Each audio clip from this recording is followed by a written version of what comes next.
Sumubsob at tumilapon ang isang pamilyang nakasakay sa motorsiklo matapos magbiting the red light ang isang taxi sa Cebu City.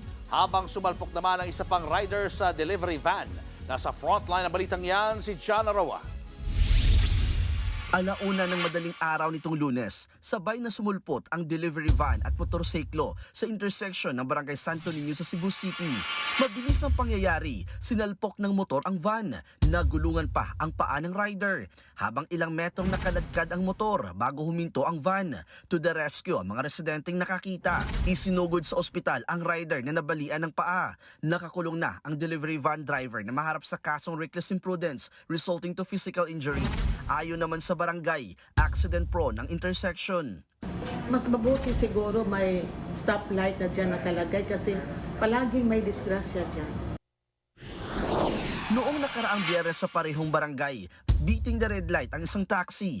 Dahil dyan, biglang napapreno ang rider na angkas ang kanyang mag-ina. Sumubsob sila at tumilapon.